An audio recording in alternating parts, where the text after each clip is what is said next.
샬롬 샬롬 샬롬 샬롬.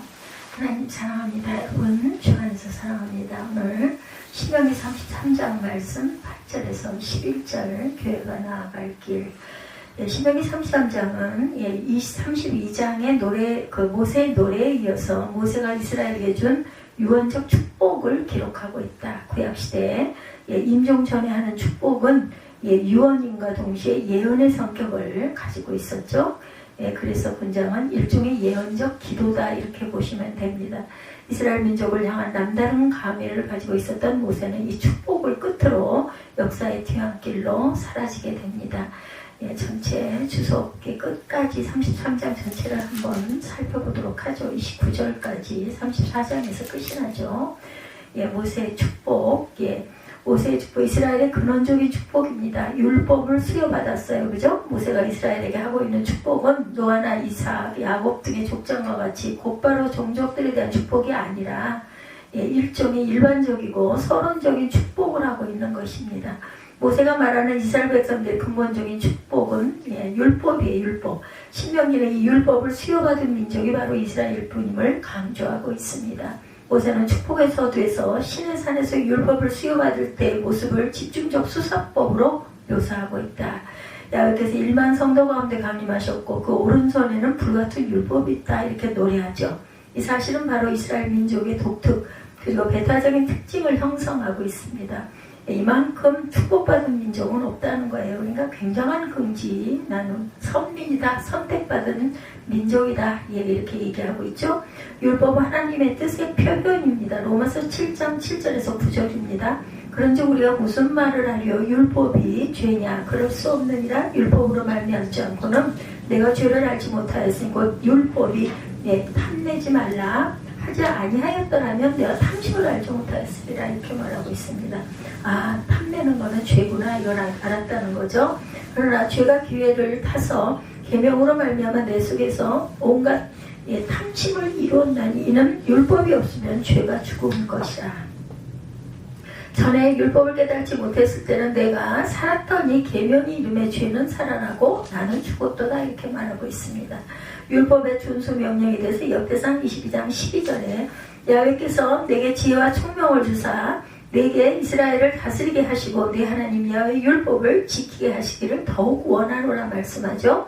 하나님의 통치하심에 대해서 나오고 있습니다. 33장 앞에서부터 보면서 가죠. 하나님의 사람 모세가 죽기 전에 이스라엘 자손을 위하여 축복함이 이러하니라. 그가 일렀을 때 야훼께서 시내산에서 오시고 세일산에서 일어나시고 바란산에서 비추시고 1만 성도 가운데 강림하셨고 그의 오른손에는 그들을 위해 번쩍이는 불이 있도다. 야훼께서 백성을 사랑하시나니 모든 성도가 그의 수중에 있으며 주의 발 아래에 앉아 주의 말씀을 받는도다. 모세가 우리에게 율법을 명령하였으니 곧 야곱의 총회의 기업이로다. 여수론의 왕이 되었으니 곧 백성의 수령이 모이고 이스라엘 모든 지파가 함께 할 때로다. 르우벤은 죽지 아니하고 살기를 원하며 그 사람 수가 적지 아니하기를 원하리다. 이제 쭉 나와요. 아들들, 12아들들이 나오죠. 또 다른 이스라엘의 근본적인 축복은 하는 하나님의 이스라엘이 왕이 되신다라고 얘기하고 있습니다. 5절에서 언급하는 여수론, 제가 5절까지 읽다가 지금 말씀 다시 보는데 여수론의 왕이 있었으니 곧 백성의 수령이 모이고 이스라엘 모든 지파가 함께 할 때다 이렇게 얘기하고 있죠. 바로 하나님을 말하고 있어요. 여수론의 왕, 이는 바로 하나님. 여수론이란 이스라엘의 별명입니다. 여수론의 왕이니까 하나님이죠. 이스라엘의 별명 여수론이라는 건 이스라엘의 별명이다. 이스라엘의 율법을 주시고 신정국가인 이스라엘을 통치하시는 분이 바로 온 우주의 창조자이신 하나님이라는 것을 이스라엘 백성들에게 무한한 긍지와 자부심을 느끼게 할 만하다. 통치자의 자격 신명기 1장 13, 4절입니다. 너의 각 지파에게 지혜와 지식이 있는 인정받는 자들을 택하라. 내가 그들을 세워 너희 수경을 삼으리라 한즉 너희가 내게 대답하여 이르기를 당신의 말씀대로 하는 것이 좋다 하기에 말하고 있습니다. 통치하시는 하나님이죠. 하나님께서 통치하세요. 항상. 출애굽기 18장 13절에서 16절입니다. 이튿날 모세가 백성을 심판하느라고 앉아있고 백성은 아침부터 저녁까지 모세 곁에 서 있는지라 모세의 장인이 모세가 백성에게 행하는 모든 일을 보고 이르되 내가 이 백성에게 행하는 이 일이 어찌 됨이냐 어찌하여 내가 홀로 앉아있고 백성은 아침부터 저녁까지 내 곁에 서 있느냐 얼마나 힘들었을까요. 15절은 모세가 그의 장인에게 대답하되 백성이 하나님께 물으려고 내게 옵니다. 그들이 일이 있으면 내게로 오나니 내가 그 양쪽을 재판하여 하나님의 율례와 법도를 알게 하나이다. 이렇게 대답을 하죠. 장인 이드로죠. 이드로. 이스라엘 지파들을 향한 축복입니다. 르벤, 유다, 레위, 베냐민 지파에 대해서 르벤부터 쭉 나오죠. 6절에 르벤은 죽지 아니하고 살기를 원하며 그 사람 수가 적지 아니하기를 원하나이다. 유다에 대한 축복은 이러하니라. 이랬을 때 야훼의 유다의 음성을 들으시고 그의 백성에게 인도하시오며 그의 손으로 자기를 위하여 싸우게 하시고 주께서 도우사 그가 그 대적을 치게 하시기를 원하나이다. 레위다에서는 오늘 본문입니다. 일렀을 때 주의 둠민과 무림이 주의 경건한 자에게 있도다. 주께서 그를 마사에서 시험하시고 무리바 물가에서 그와 다투셨도다. 그는 그의 부모에게 대하여 이르기를 내가 그들을 보지 못하였다 하며 그의 형제들을 인정하지 아니하며 그의 자녀를 알지 아니한 것은 주의 말씀을 준행하고 주의 언약을 지킴으로 말미암음이로다. 주의 법도를 야곱에게 주의 율법을 이스라엘에게 가르치며 주 앞에 분향하고 온전한 번제를 주의 제단 위에 드리리이다. 야훼여 그의 재산을 풍족하게 하시고 그의 손의 일을 받으소서. 그를 대적하여 일어나는 자와 미워하는 자의 허리를 꺾으사 다시 일어나지 못하게 하옵소서. 이렇게 레위에 대한 데서 오늘 제목이 교회에 대한 부분을 말씀하고 우리가 나아가야 할 게 어디 있나 이 말씀을 하고 있습니다. 그래서 르벤, 유다, 레위, 베냐민에 대해서 르벤은 지파에 내려준 축복은 축복이라기보다는 풍족 그 종족이 보존된다는 소극적인 것에 불과해요. 르벤 지파에게는 장자였으면서도 아버지 야곱의 침상을 더럽힌 죄로 장자권을 빼앗기고 축복도 거의 상실합니다. 르벤이. 유다에게 임한 축복은 이스라엘의 왕권에 대한 것으로 과거 족장들의 그것과 크게 다를 바 없었어요. 그리고 이 예언의 최종적 성취는 바로 그리스도를 통해 이루어졌다는 것을 말하고 있습니다. 레위 지파에 대해서는 8절에서 11절까지 오늘 그 설교 본문이기도 합니다. 길게 언급되어 있습니다. 여기서 모세는 레위 지파의 역사와 직무에 대해서 언급하며 아울러 레위 지파가 재산의 풍족함과 원수의 압제를 받지 않는다 이런 축복을 하고 있어요. 베냐민 지파에 대해서는 하나님 곁에 늘 함께 안전함의 축복을 주고 있고 베냐민 지파는 실제로 예루살렘 성전과 가까운 곳에 거했고 이스라엘의 분열 시에도 유다 지파와 함께 남유다에 속하게 되어서 예언이 성취가 됩니다. 베냐민 막내 아들이죠. 르벤 자손은 네 가족으로 나뉘었다. 민수기 26장 5절에서 7절이죠. 이스라엘의 장자는 르벤이라 르벤 자손은 하늘에서 난 한옥 종족과 발로에게서 난 발로 종족과 헤스론에서 난 헤스론 종족과 갈미에게서 난 갈미 종족이니 이는 르벤 종족이라 계수된 자가 43,730명이더라 이렇게 말하고 있습니다. 유다 지파에 관한 예언에 대해서는 창세기 49장 8절에서 12절 유다에 너는 내 형제의 찬송이 될지라 내 손이 내 원수의 목을 잡을 것이요 내 아버지의 아들들이 내 앞에 절하리로다. 유다는 사자 새끼로다. 내 아들아 너는 훔친 것을 찢고 올라가도다. 그가 엎드리고 웅크림이 수사자와 감사자가 된 누가 그를 범할 수 있으랴. 규가 유다를 떠나지 아니하며 통치자의 지팡이가 그 발사에서 떠나지 아니하기를 실로가 오시기까지 일어나니 그에게 모든 백성이 복종하리로다. 그의 나귀를 포도나무에 매며 그의 암나귀 새끼를 아름다운 포도나무에 맬 것이며 또 그 옷을 포도주에 빨며 그 복장을 포도주에 빨리로다. 그의 눈은 포도주로 인하여 붉겠고 그의 이는 우유로 말미암아 희리로다. 이런 축복을 받았는데 그만 가론 유다가 나오는 바람에 유다라는 이름들이 끊겼다고 그러죠. 요셉, 스불론, 이사가 지파에 대해서 쭉 계속해서 말씀하고 있습니다. 12절부터 잠깐 보죠. 베냐민에 대하여 일렀을 때 야훼 사랑을 입은 자는 그 곁에 안전히 살리로다. 야훼께서 그를 날이 미치도록 보호하시고 그를 자기 어깨 사이에 있게 하시리로다. 요셉에 대하여는 일렀을 때 원하건대 그 땅이 야훼께 복을 받아 하늘의 보물인 이슬과 땅 아래 저장한 물과 태양이 결실하게 하는 선물과 태음이 자라게 하는 선물과 옛산의 좋은 선물과 영원한 작은 언덕의 선물과 땅의 선물과 거기 충만한 것과 가시떨기 나무 가운데 계시던 이 은혜로 말미암아 거기 요셉의 머리에 그의 형제 중 구별한 자의 정수리 임할지로다. 요셉에게 엄청난 축복을 주시죠. 그는 첫 수송아지같이 위험이 있으니 그 뿔이 들소의 뿔 같도다. 이것으로 민족들을 받아 땅끝까지 이르리니 곧 에브라임의 자손은 만민이요 므낫세의 자손은 천천히로다. 스불론에 대해서는 이랬을 때 스불론이여 너는 밖으로 나감을 기뻐하라. 이사가리여 너는 장막에 있음을 즐거워하라. 그들이 백성들을 불러 산에 이르게 하고 거기에서 의로운 제사를 드릴 것이며 바다의 풍부한 것과 모래에 감추어진 보배를 흡수하리로다. 갓에 대하여는 일렀을 때 갓을 광대하게 하시는 이게 찬송을 부를지어다. 갓이 암사자같이 엎드리고 팔과 정수리를 찢는도다. 10절까지 우리 읽었습니다. 보면서 갑니다. 루벤 자손은 네 가족들이 나뉜다. 민수기 26장 5절에서 7절까지. 루벤 종족이라 계수된 자가 43,730명이더라. 7절에 이렇게 말하고 있죠. 유다 지파에 관한 예언은 창세기 49장 8절에서 12절. 유다에 너는 내 형제의 찬송이 될지라. 내 손이 내 원수의 목을 잡을 것이요 내 아버지 아들들이 내 앞에 절하리로다. 유다는 사자 새끼로다. 내 아들아 너는 움킨 것을 찢고 올라갔도다. 그가 엎드리고 웅크림이 숫사자 같고 암사자 같으니 누가 그를 범할 수 있으랴. 11, 2절 봅니다. 그의 나귀를 포도나무에 매며 그의 암나귀 새끼를 아름다운 포도나무에 맬 것이며 또 그 옷을 포도주에 빨며 그의 복장을 포도주에 빨리로다. 그의 눈은 포도주로 인하여 붉겠고 그의 이는 우유로 말미암아 희리로다. 아까 제가 한번 읽었어요. 그죠? 요셉, 스불론, 이사갈 갓지파, 요셉 지파에 대해는 에브라임과 므낫세가 구분되지 않고 함에 축복이 주어지고 이런데 이 지파는 풍성한 물질을 보장받았다. 스불론과 그 이사갈 지파에 대해서는 함께 축복을 받는데 같은 어머니 레아에게서 출생한 형제이기 때문에 아주 그 친했던 지파였던 것으로 보입니다. 그러니까 어머니가 같으면 아무래도 가깝죠. 스불론 지파는 바다까지 영역을 넓혀 무역업을 나가게 되리라고 축복하고 이사갈 지파는 장막에 거하면서 조용한 농경생활을 하게 되는 축복을 받고 있습니다. 또한 이 두 지파에게 의로운 제사를 드릴 것이라 라고 축복하는 것은 신앙적인 열심을 가지게 될 것을 예언하죠. 갓 지파에 대해서는 용맹성으로 전쟁을 잘하게 되는 것을 축복합니다. 이 갓 지파가 먼저 기업을 택했다고 언급한 것은 이들이 요단강 동편에서 이미 땅 분배받기를 적극적으로 원하여 땅을 할당받았던 사실을 가리킵니다. 그러니까 빨리 땅을 받았어요. 민수기 32장 2절에서 5절에 증거하고 있습니다. 스불론은 자손에 대한 야곱의 예언적 축복, 스불론 자손에 대한 예언적 축복입니다. 스불론은 해변에 거주하리니 그것은 배를 매는 해변이라 그의 경계가 시돈까지로다.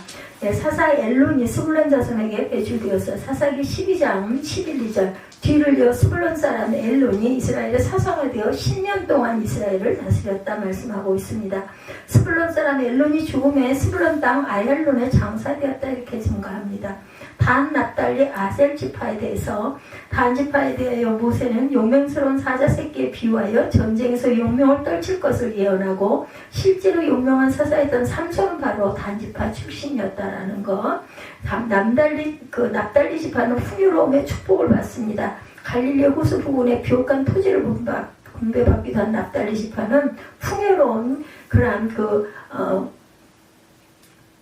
물적인 축복을 누리고 있었다. 아셀 지파에 대해서 역시 풍요와 기름진 옥토의 축복이 내려졌고 아울러서 튼튼하고 안전한 요새 지역에 거주하므로 외적의 침입에서 보호받을 것을 축복으로 약속받습니다. 한편 각 지파에 대한 모세의 축복에는 스불론 지파가 시므온 지파가 빠져 있어요. 이는 시므온 지파가 야곱의 저주를 받은 후에 창세기 49장 5절에서 7절에 말씀하고 있습니다. 시므온과 레위는 형제요 그들의 칼은 폭력의 도구로다. 6절에 보면 내 호나 그들의 모의에 상관하지 말지어다. 내 영광아 그들의 집회에 참여하지 말지어다. 그들의 분노대로 사람을 죽이고 그들의 그 혈기대로 소의 발목 힘줄을 끊었습니다. 그 노여움이 혹독하니 저주를 받을 것이요 분기가 맹렬하니 저주를 받을 것이라. 내가 그들을 야곱 중에서 나누며 이스라엘 중에서 흩으리로다. 회개하기는커녕 광야 생활 중 모압 여인과 음행 사건의 그 중심적인 역할을 했어요. 민수기 25장 14절에 죽임을 당한 이스라엘 남자 곧 미디안 여인과 함께 죽임을 당한 자의 이름은 시므리라. 살루의 아들이요 시므온인의 조상의 가문 중 한 지도자다 이렇게 증거하고 있습니다. 시므온인의 조상의 가문 중 하나다. 그래서 그들이 축복에서 제외되었던 것으로 보입니다. 단에 관한 야곱의 예언이 창세기 49장 16절에 다는 이스라엘의 한 지파와 같이 그의 백성을 심판하리로다. 다는 비라엘에서 난 야곱의 아들이에요. 창세기 30장 6절에 보면 라헬이 이다 하나님이 내 억울함을 푸시려고 내 호소를 들으사 내게 아들을 주셨다 하고 그런 말미암아 그의 이름을 단이라 하였다 이렇게 증거합니다. 하나님의 은혜와 복된 이스라엘, 하나님이 은혜를 주시죠. 이스라엘에게. 서론에서 율법을 수여받았음에 하나님의 이스라엘의 왕 되심을 기본적으로 축복으로 노래한 모세는 이제 각 지파에 대한 축복을 마치고, 우리가 20절까지 읽었어요. 21절 그가 자기를 위하여 먼저 기업을 택하였으니 곧 입법자의 분깃으로 준비된 것이로다. 그가 백성의 수종들과 함께 와서 야훼 공의와 이스라엘 세우신 법도를 행하도다. 갓에 대해서 축복한 거죠. 20절에 갓에 대해서 일렀을 때 갓을 광대하게 하시는 이에게 찬송을 부를지어다. 갓이 암사자같이 엎드리며 팔과 정수리를 찢는도다. 이렇게 얘기하고 축복을 하죠. 22절 단에 대하여 일렀을 때 단은 바산에서 나오는 사자의 새끼로다. 납달리에 대해서 일렀을 때 은혜가 풍성하고 야훼 복이 칼칼 납달리여 너는 서쪽과 남쪽을 차지할지로다. 아셀에 대해서 일렀을 때 아셀은 아들들 중에 더 복을 받으며 그의 형제에게 기쁨이 되며 그의 발이 기름에 잠길지로다. 내 문빗장은 철과 노시 될 것인데 내가 사는 날을 따라서 능력이 있으리로다.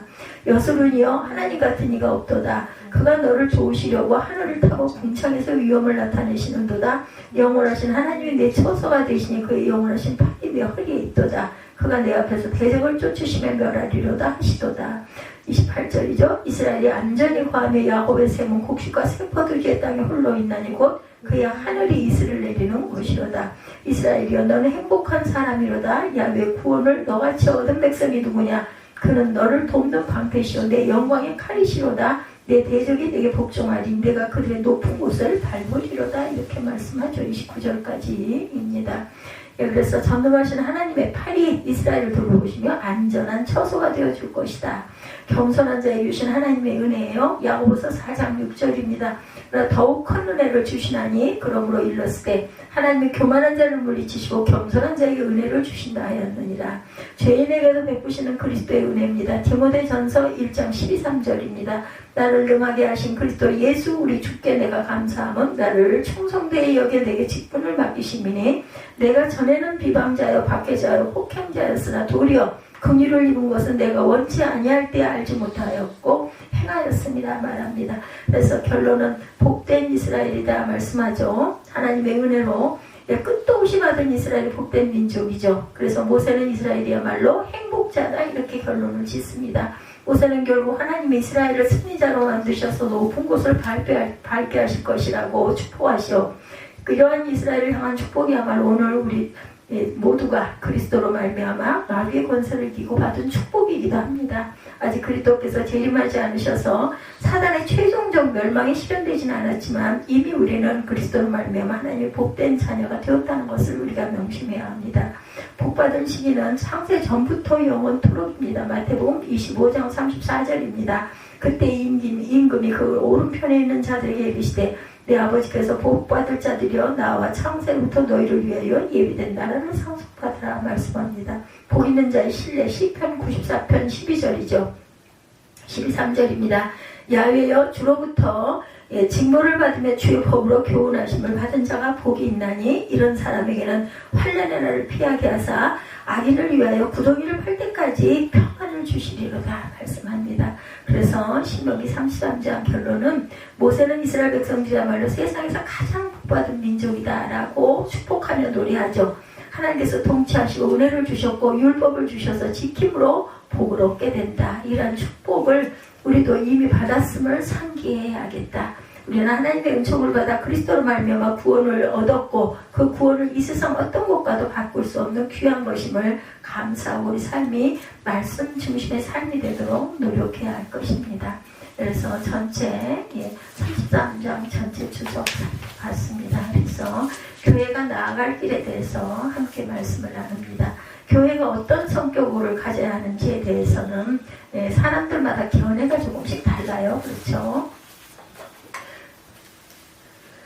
어떤 사람들은 교회를 소위를 충족시키기 위해서 커다란 기업처럼 생각하는 사람도 있어요. 이렇게 생각할 때 교회는 끝없이 여론조사를 통해서 사람들이 무엇을 좋아하는지를 파악하고 소비자의 그 수요에 부합한 방식으로 사업으로 기업으로 받아 나가야겠다. 이런 입장에서 교회가 나가야 하는 방향은 전적으로 어떻게 하면 사람들이 오고 싶어하는 교회가 될 수 있을까라는 점에 의해서 결정이 된다고 합니다. 어떤 사람들의 교회가 세상 속에서 해야 하는 역할에서 교회의 이익을 찾으려고 이렇게 또 의의를 찾으려고 하는 사람들도 많다. 교회가 지역사회 봉사단체나 인권기구 혹은 외국인 노동자 보호기관이나 미혼모를 위한 사회기관과 구별할 수 없게 되기도 한다. 요즘에 교회 성격들이 많이 변하고 있어요. 이번 코로나 지나가고 또 이번에 뭐 여러 가지 그죠? 그 사태가 나고 또 이렇게 나라가 이렇게 어려워지고 하다 보니까는 교회들이 정말 어려움을 많이 당하고 있습니다. 조금 더 보수적인 교회들 중에는 교회가 보수 정치권의 대변인, 정치하고도 많이 연루가 되어 있어서 연일 신문에 통일교 그쪽 그 교회들이 많이 대두되고 있고 연결이 엄청나게 돼 있어서 이걸 성명이 오늘인가요? 발표가 됐습니다. 1차 그 조사한 내용 180일 동안 조사한 내용이더라고요. 이런 점에서 생각해볼 때 현대 한국교회 안에 살고 있는 다수의 성도들은 교회 성격이 단지 필요에 의해서 결정되어야 한다는 생각을 하는 경향들이 많은 것 같다.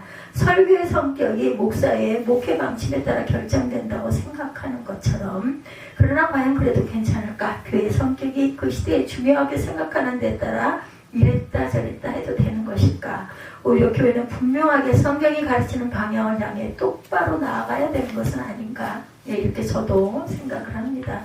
본질적인 부분을 확실하게 짚고 넘어갈 줄 알아야 되겠다. 이익에 따라서 유익에 따라서 움직여서는 안 되겠죠. 신명기 33장의 말씀은 가나안 땅을 눈앞에 둔 상황에 모세가 죽기 전 마지막으로 이스라엘 각 지파를 축복하는 장면이죠. 우리가 쭉 읽어본 것처럼 각 지파들의 이름이 불려지고 그들에게 각각 특징적인 그 축복이 선포됐어요. 그 중에 오늘 우리는 특별히 레위 지파, 레위가 그 제사장의 그 가문이죠. 그래서 우리 교회들이 나아갈 길 이런 제목으로 함께 말씀을 나눕니다. 레위 지파에 관한 말씀을 본문으로 하는데 교회에 대해서 이야기하는 이유, 레위 지파가 매우 독특한 지위를 갖고 있었기 때문이다. 예배하는 자들이었어요. 그죠? 제사장들이죠. 우리가 다 아는 대로 레위 지파는 직접 하나님을 섬긴 예배와 관련된 지파였고 레위 지파는 신의 산에서 율법을 받을 때부터 세 아들 곧 게르손과 고핫과 무라리로 나뉘어서 각각의 직임을 받았습니다. 게르손, 고핫, 무라리.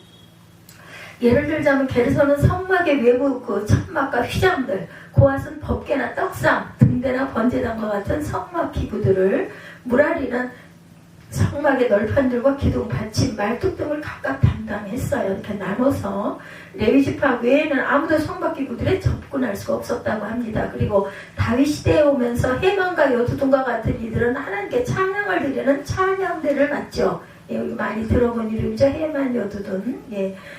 다윗 시대에 오면서 이들은 모두 레위 사람들이었어요. 즉 하나님께 예배를 집전하고 찬양하는 이들은 모두 레위인들이었다. 함께 찬양대를 맡은 이 중에도 아삽과 같은 사람은 시편을 12편이나 지은 사람이기도 하죠. 이 정도까지 생각하지 않더라도 제사와 관련하여 우리가 통상적으로 제사장이라고 부르는 사람은 모두 레위 지파 사람들이다. 이렇게 알고 가면 됩니다. 레위 지파 사람들 중 아론의 후손들이 제사장들이 되죠.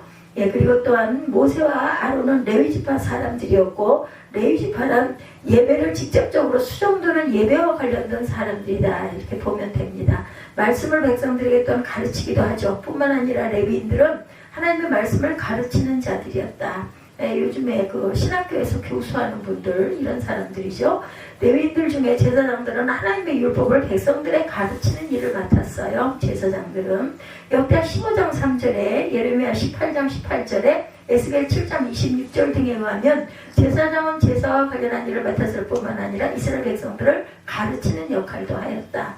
구약 성경에서는 모세를 통해 율법이 제대로 자리를 잡기 전부터 제사장이 백성들에 가르친 흔적들이 있고 이것이 계속 존속된 것으로 보여집니다. 각 지역마다 있었던 회당, 제사장들이나 레위인들이 토라를 가르치는 장소였죠. 그러므로 레위 지파 사람들은 예배를 수종드는 사람이었을 뿐만 아니라 말씀을 가르치는 일과 관련된 사람들이었다.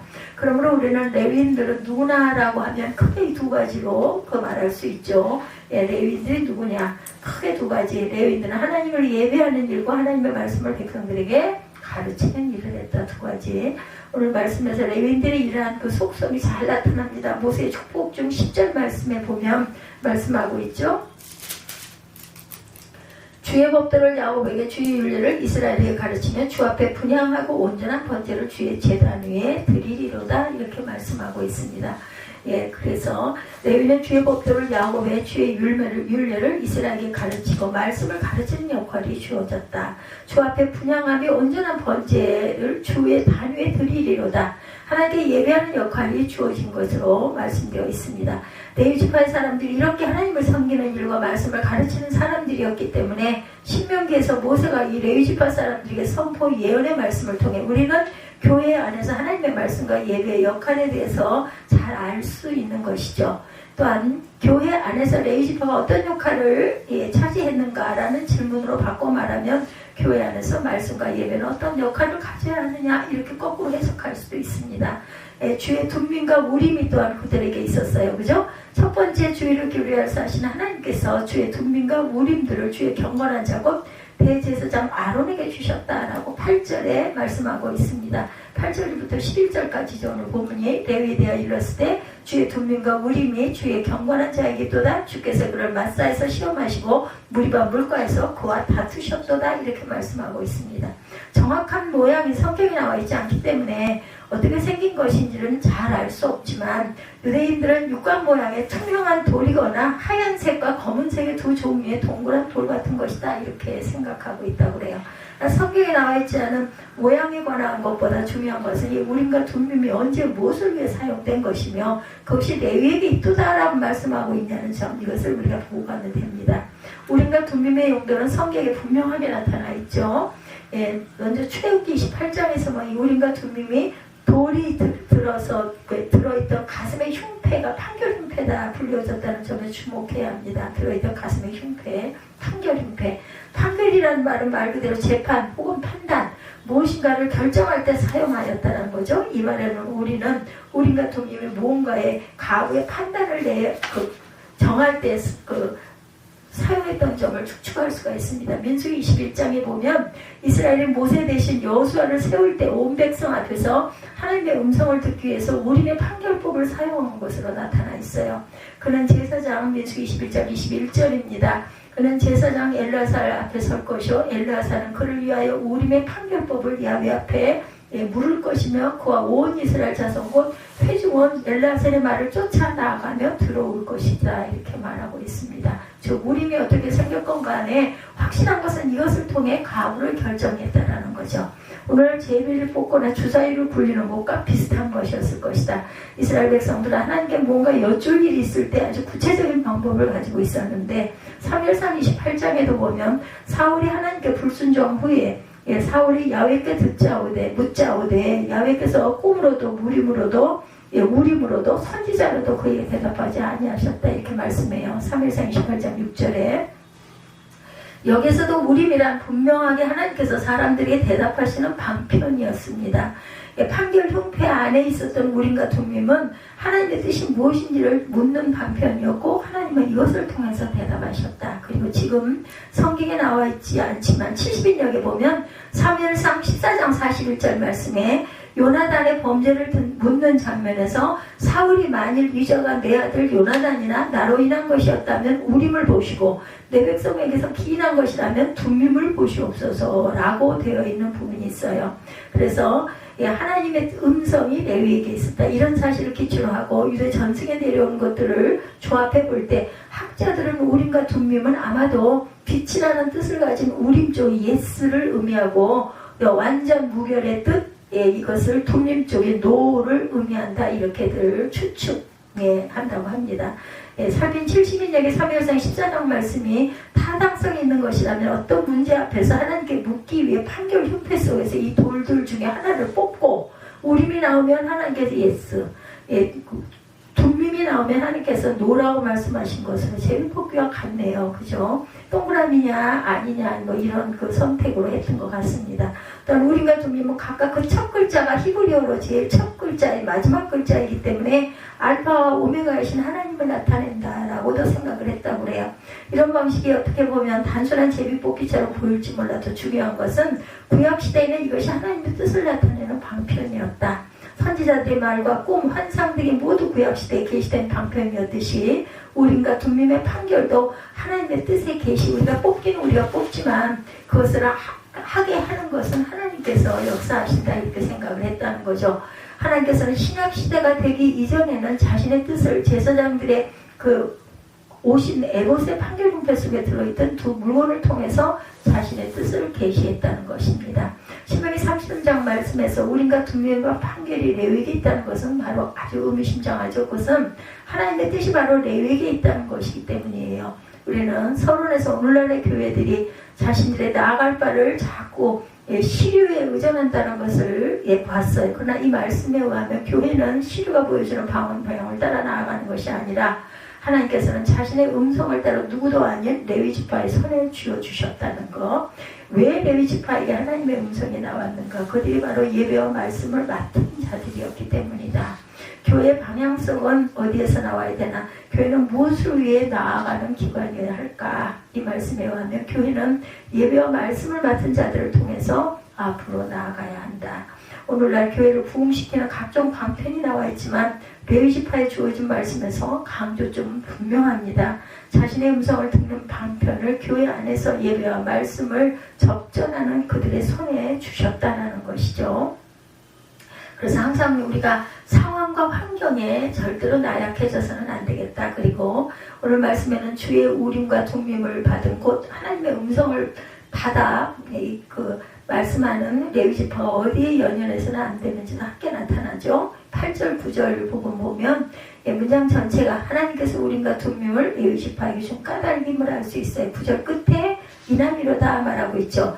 8절 말미에서 9절의 내용 때문에 하나님께서는 레위지파에게 우림과 둠밈을 허락하신 것이다. 8, 9절 레위에 대해서 일렀을 때 주의 둠밈과 우림이 주의 경건한 자이기도다. 주께서 그를 마사에서 시험하시고 무리와 물가에서 그와 다투셨도다. 그는 그의 부모에게 대하여 이르기를 내가 그들을 보지 못하였도다 하며 그의 형제들을 인정하지 아니하며 그의 자녀를 알지 아니한 것은 주의 말씀을 준행하고 주의 언약을 지킴으로 말미암습니다. 이렇게 설명하고 있습니다. 9절 말씀은 이전에 있었던 한 사건을 배경으로 하고 있죠. 레위지파가 주의 말씀을 준행하고 주의 언약을 지키기 위해서 부모도 형제도 마다하였음을 말하고 있습니다. 이 구절은 대부분의 학자들이 다 이견 없이 출애굽기 32장 사건을 지칭하는 것으로 이해합니다. 출애굽기 32장에는 시내산 아래에서 이스라엘 백성들이 금송아지를 만든 사건이 나오죠. 이스라엘 백성들은 하나님 앞에 우상을 만듦으로써 크게 배역하였고 모세는 하나님께 율법을 받고 급히 내려가게 되죠. 여기서 우리의 가장 절친한 친구, 형제, 부모도 또한 예외가 아니다. 2장이 넘어왔네요. 모세가 산 아래에 당도했을 때 이스라엘은 우상에 드리는 예배에 총에 취해서 춤추고 있었어요. 그죠? 모세는 언약이 깨졌다는 것을 상징하는 의미로 돌판을 산 아래에 내던져 깨뜨려 버립니다. 모세가 이렇게 경로하였음에도 불구하고 이 사건의 연이은 성경의 기록은 이스라엘이 순순하지 않았음을 보여줍니다. 출애굽기 32장 25절 말씀에 이 우상 숭배한 이스라엘 백성들이 방자하였다 이렇게 증거해요. 원어적인 해석은 대단하겠죠. 우리는 한글로만 보다 보니까 그냥 방자했구나 이렇게 생각할 수 있는데 이것을 아마 깊이 파고 들어가면 대단한 뜻을 갖고 있을 것입니다. 모세가 그들에게 분노했고 말씀으로 깨우치려고 하였으나 그들이 모세를 비웃었다는 것입니다. 그때 모세가 이렇게 말합니다. 누구든지 야훼 편에 있는 자는 내게로 나오라 이렇게 외쳤어요. 말씀에는 하나님을 섬기는 레위지파 전체가 나왔다 이렇게 되어 있습니다. 그리고 이에 모세는 너희는 각각 허리에 칼을 차고 진 이문에서 저문까지 왕래하며 각 사람이 그 형제를, 각 사람이 그 친구를, 각 사람이 그 이웃을 도륙하라. 무슨 말이에요? 죽이라는 거죠. 이어서 레위 자손이 도륙을 시작하였고 이제 3,000명이나 죽인 후에 하나님께서 노를 거두셨다. 그러니까 거기서 춤추고 우상숭배했던 자가 3,000명이 죽었어요. 오늘날 우리가 상상해 본다면 이 사건은 너무나 참혹한 사건이죠. 한 지파의 사람들이 칼을 가지고 부모의 형제를 막론하고 사람들을 도륙하는 일, 아주 끔찍한 일이죠. 그러나 우리는 이런 장면의 실체를 정확하게 볼 줄 중심을 봐야 합니다. 철저하게 우상숭배에 대한 하나님의 심판을 보여주시는 것이다. 현대인의 심성으로는 뜨거운 지옥불을 믿는 것은 부자연스럽고 세련되지 못한 것처럼 보일지 모르나 이런 관점에서 한 지파의 사람들이 우상숭배자를 도륙하는 말씀이 불편해 보일 수도 있겠지만 영원한 고통의 지옥을 믿는 정상적인 그리스도인들이라면 이런 참혹한 사건이 지옥보다 끔찍하다고 생각을 할 수는 없을 것이다. 끔찍한 사실은 끔찍한 우상숭배 때문에 일어났다는 것. 여기서 참혹한 일을 행하고 있는 레위 지파는 오히려 하나님께 칭찬을 받습니다. 신명기 33장 9절 말씀에 부모와 형제를 보지 않았다, 인정치 않았다라는 말은 바로 이 사건을 배경으로 하는 말, 오늘 9절이죠. 네. 그의 부모에 대하여 이르기를 내가 그들을 보지 못하였다며 그의 형제를 인정하지 아니하며 그의 자녀를 알지 아니할 것은 주의 말씀을 준행하고 주의 언약을 지킴으로 말미암음이로다. 이런 사건이었습니다. 하나님께서 출애굽기 32장에서 이스라엘이 패역했을 때 부모나 형제를 막론하고 죽이도록 명령했고 여기서 우리는 분명히 신앙의 보편적 인륜지도를 넘어선 것을 보게 됩니다. 세상은 하나님께서 지으셨으므로 하나님께 헌신하지 않는다면 모두가 다 배역한 것이다. 여기서 우리의 가장 절친한 친구, 형제, 부모도 예외가 아니다. 그래서 레위지파 자손들이 이러한 혈연, 지연관계에 얽매이지 않고 사람들을 돌이켰을 때 하나님께서는 너희가 오늘날 야훼께 헌신하게 되었다. 출애굽기 32장 29절에 이렇게 말씀합니다. 이것이 우리에게 무엇을 가르쳐주나? 이것은 우리에게 말씀을 우리에게 일륜지대에 넘어선 폐륜을 향해도 행해도 괜찮다는 것을 가르쳐주기가 말씀이겠는가? 그렇지 않죠. 교회가 바로 서기 위한 우선순위를 보여준다. 하나님께서 레위지파에게 우림과 둠밈을 주시고 하나님의 목소리가 그들로부터 나오게 하고 이들이 환경적인 것에 매이면 어떻겠는가? 안 되겠죠. 하나님을 예배하는 일과 하나님의 말씀을 전하는 일이 주위를 둘러싸고 있는 여러 가지 인적 요소들 때문에 좌우되어서는 안 된다.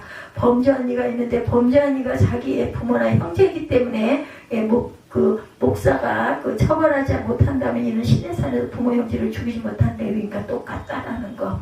교회가 하나님의 말씀을 따라 엄정하게 판단하지 못하는 것은 죄에 연합하는 것이다. 악을 저지른 사람이 있는데 그 사람이 나와 관련이 있기 때문에 교회가 회의할 때 판결을 굽게 하거나 돌아가는 방식으로 결정한다면 그것은 둠밈과 우림을 맡은 자들이 하나님의 음성을 그릇되게 행하는 것이다. 불행하게도 한국교회 안에는 은혜롭게 합시다라는 말로 이런 일들이 비일비재하게 일어난다고 그래요. 교회가 하나님의 말씀을 따라 나아가야 하는데 인간적인 환경적인 요소 때문에 계속해서 길을 삐뚤고 간다면 그것은 참 레위인의 자세가 아닐 것이다. 하나님께서 레위지파에게 둠밈과 우림을 주시면서 너희가 부모와 형제를 보지 아니하고 내게 순종하였기 때문에 이 우림과 둠밈을 맡긴다라고 한 말은 교회는 언제나 땅의 것들에 흔들리지 않아야 한다라는 것이죠. 단순히 도덕적이어야 한다거나 뇌물을 받지 않는다거나 그저 공평정대한 판결을 내린다는 것만을 의미하는 것은 절대 아니다. 모든 일들에 다 이 원리가 적용되어야 하며 하나님께서 레위에게 음성을 주신 것은 교회가 항상 하나님의 말씀과 예배를 통해서 움직여야 한다는 것. 여기서 사적인 환경적인 인본적인 요소들이 끼게 된다면 그 교회는 무너져야 할 것이다. 마사와 무리바에서 레위를 실험하시죠. 하나님께서 우림과 둠밈을 주신 이유는 이와 함께 8절에 마사와 무리바에서 레위를 실험하셨다라는 점에도 함께 나타납니다. 하나님께서는 우림과 둠밈을 받은 레위지파 그 중에도 특히 모세와 아론을 마사와 무리바에서 시험하세요. 이 사건은 시대만 다르고 양상은 똑같은 두 가지 사건을 가리킵니다. 먼저 출애굽기 17장에 이스라엘이 애굽 땅을 탈출한 직후에 르비딤에서 물이 없어서 하나님께 항의한 일이 있었죠. 백성들은 모세에게 어찌하여 우리를 애굽에서 인도하여 내어 우리가 우리의 자녀와 우리 생축으로 목말라 죽게 하느냐. 출애굽기 17장 3절에 나와 항의하죠. 그때 하나님께서 모세에게 하수를 치던 지팡이를 잡고 가서 5절에 호렙산 반석 위에 하나님을 대하여 서서 반석을 치면 물이 나올 것이다 이렇게 말합니다. 모세는 반석을 쳤고 반석에서 물이 나와 백성들이 마셨죠. 이곳은 마사 또는 무리바라 이렇게 불러요. 오늘 신명기 말씀에서 언급된 두 지명 마사와 무리바 이것이 바로 그곳입니다. 그리고 민수기 20장에 보면 이스라엘 백성들이 다시 가데스에 와서 물이 없어서 하나님께 항의하죠.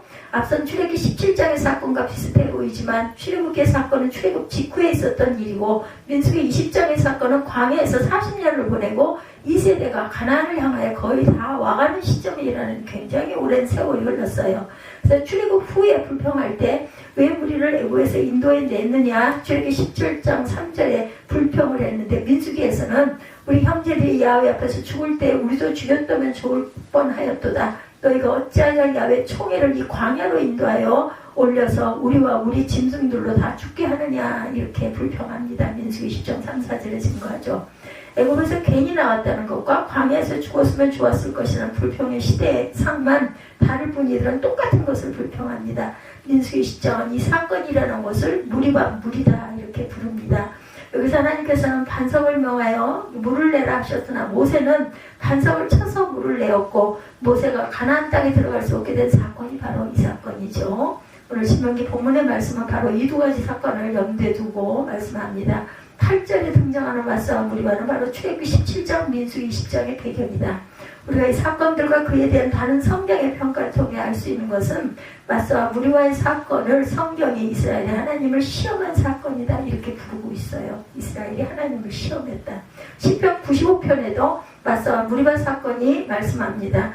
95편 8, 9절이죠. 너희는 무리바에서 같이 곧 광야 마사의 날과 같이 너희 마음을 강팍하게 말지어다. 그때 너희 열조가 나를 시험하며 나를 탐지하고 나의 행사를 보았도다 이렇게 말해요. 그래서 시편 95편의 말씀은 분명히 마사 무리바의 사건이 이스라엘이 하나님을 시험한 사건이다 이렇게 얘기하고 있습니다.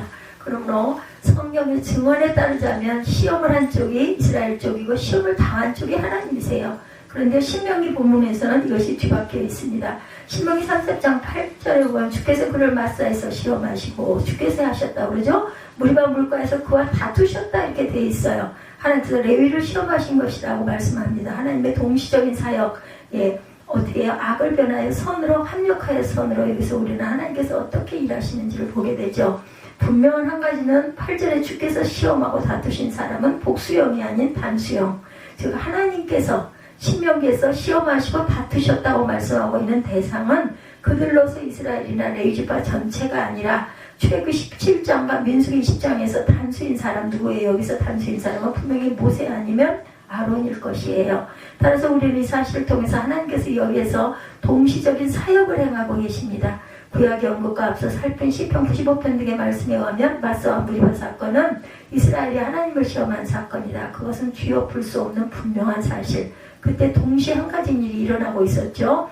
이스라엘의 불평과 시험 속에 하나님은 그 사람들을 통해 모세 혹은 그 아론을 시험하고 계셨던 것이다. 이 사실을 통해서 하나님께서 일하시는 방식을 발견합니다. 하나님께서는 어떤 일이 일어날 때 그 일을 통하여 다른 일을 조율하시는 분이다.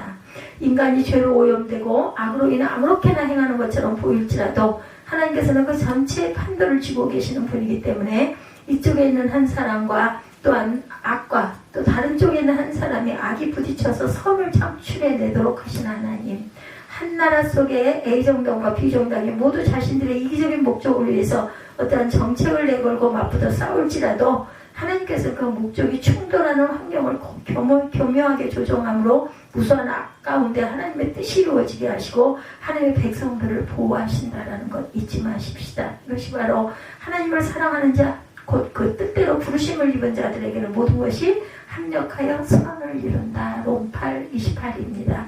분명히 마사와 무리바의 사건은 이스라엘이 악하게 하나님께 대적한 사건이에요. 그러나 하나님께서는 그 일을 통해서 모세와 아론이 더 성령할 수 있도록 그들을 시험하셨다.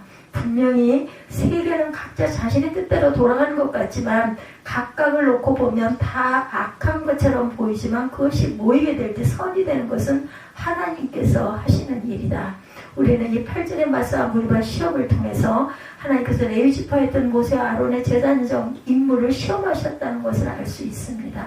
오늘 제목을 마사와 무리바로 정하겠습니다. 이스라엘 백성들이 하나님을 향하여 악을 행할 때 그것 자체는 악한 일이지만 하나님께서는 그것을 사용하셔서 모세와 아론이 더욱더 단단히 하나님 말씀을 붙들고 그것을 따라 살도록 훈련하셨다는 것. 9절 말씀에서 본 것 같이 교회는 환경적인 요인에 흔들리지 말아야 한다. 마사와 무리바의 사건은 한편으로는 이스라엘이 하나님을 시험하는 사건이었지만 다른 한편으로는 우림과 둠밈을 맡은 모세와 아론을 하나님께서 시험하신 사건이다. 예, 그 신대원에서 그 최고 학년 3학년의 교회론 수업 시간이 되면요, 예, 약간의 그 예와 비슷한 얘기입니다. 해마도 교수님께서 학생들에게 던지시는 주제가 하나 있었다고 그래요. 칼빈이 한 말인데 그것이 한 학기 교회론 수업 전체의 주제이기도 했다고 합니다. 그 한마디가 목사가 교회다라는 말이었대요. 그 말은 예, 목사의 독재에 그 신물이나 있는 자를 비롯한 많은 사람들이 아주 커다란 거부감을 예, 주는 말이었다고 그래요. 그런데 이 말이야말로 정말 정답이 아니겠는가. 예, 목사가 교회다. 왜 그래요? 예, 우리가 짐작하듯이 기존 교회에서처럼 목사가 왕이다, 뭐 목사 말이라면 다 들어야 한다, 이런 뜻이 절대 아니죠. 온전하게 바르게 증거하고 나아가야 한다는 것입니다. 교회는 오늘 들은 말씀대로 생각한다면 우린과 둔민, 하나님의 교회를 향한 뜻과 작정은 어디에나 시행되고 어디서부터 나와요? 말씀에서 나온다는 것이죠. 예배에서 나옵니다. 예배 설교를 통해 교회가 서게 된다. 하나님의 선포되는 말씀을 통해 교회가 자라간다라는 것. 그래서 실로 목사가 교회고, 예, 목사 독재를 말하는 것이 아닌 하나님의 입인 말씀이 없다면 교회는 없는 것이다. 그래서 꼭 말씀 중심으로 기도 역시도 마찬가지죠. 예, 그래서 모두 다 구약시대 모세와 아론들, 그러면 우리는 함께 하나님의 교회를 지어가는 장본인들이죠. 물론 목사라는 것이 전적으로 그 직무를 맡은 자지만 성도는 모두 교회를 이 터 위에 지어지도록 함께 지어가죠. 오늘 말씀을 통해서 말씀과 예배의 중요성이 더 강하게 실감되고 우리 교회가 하나님의 터 위에 아름답게 말씀으로 건설될 수 있는 주님의 귀한 새 생명 새교회가 되시기를 주님의 이름으로 축복합니다.